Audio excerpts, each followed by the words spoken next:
Hero Vijay Devarakonda మధ్యతరగతి కుటుంబం నుంచి పైకి వచ్చిన వాడే. ఎన్నో కష్టాలు పడి గొప్ప స్థాయికి ఎదిగాడు. అతడు ప్రధాన పాత్రలో నటించిన ఫ్యామిలీ స్టార్ ఏప్రిల్ 5న రిలీజ్ కానుంది. ఈ సినిమా ప్రమోషన్లో భాగంగా ఓ ఇంటర్వ్యూలో విజయ్ మాట్లాడుతూ, పెళ్లి చూపులు సినిమా తర్వాతే బైక్ ఫుల్ ట్యాంక్ కొట్టించాను. అప్పటి వరకు నా జీవితంలో బండి ఫుల్ ట్యాంక్ కొట్టించలేదు అని చెప్పాడు. ఇది చూసిన కొందరు అంత సీన్ లేదు నీకు, మంచి బ్యాక్గ్రౌండ్ ఉంది, నువ్వు మిడిల్ క్లాస్ అంటే నమ్మమంటూ అతడిని ట్రోల్ చేస్తున్నారు. ఈ ట్రోలింగ్ పై బేబీ టాక్సీ వాళ్ళ చిత్రాల నిర్మాత ఎస్కేఎన్ శ్రీనివాస్ కుమార్ స్పందించారు. ఆయన మధ్యతరగతి కుటుంబం నుంచి వచ్చిన కంటెంట్ బాగోలేకపోతే సినిమా చూడం. ఒకవేళ డబ్బులున్నవాడని కంటెంట్ బాగున్నా సినిమా చూడకుండా ఆగిపోము. కాబట్టి అతడికి అబద్ధం చెప్పాల్సిన అవసరం లేదు.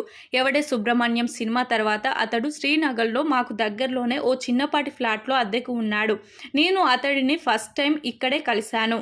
కష్టపడి పైకి వచ్చిన వాళ్లకు ఆ కష్టాన్ని చెప్పుకోవడంలో ఒక తృప్తి ఉంది. అందుకే అది ఆయన ఎక్స్ప్రెస్ చేస్తున్నాడు. ఆ ఫీలింగ్ ఏంటో నాకు తెలుసు. నచ్చితే సినిమా చూడు, లేకపోతే మానేయ్. ఎందుకు ఒకరి మీద పడి ఏడవడం సోదరా? వీలుంటే అతడి పదాలను ఇన్స్పిరేషన్గా తీసుకో. కష్టపడి తనలా ఓ స్థాయికి ఎదుగు. అప్పుడు నీకు ఆ తృప్తి ఏంటో తెలుస్తుంది అని కౌంటర్ ఇచ్చాడు. ఇక్కడ కూడా ఓ వ్యక్తి, విజయ్ సోదరుడు ఆనంద్ అమెరికా వెళ్ళాడుగా, మరి మధ్యతరగతి వ్యక్తికి అదెలా సాధ్యమని ప్రశ్నించాడు. దీనికి ఎస్కేఎన్ స్పందిస్తూ, మిడిల్ క్లాస్ కాబట్టే డబ్బులు సంపాదించుకుందామని పోయాడు. కోట్లు ఉంటే ఇక్కడే ఎంజాయ్ చేస్తారు కదా.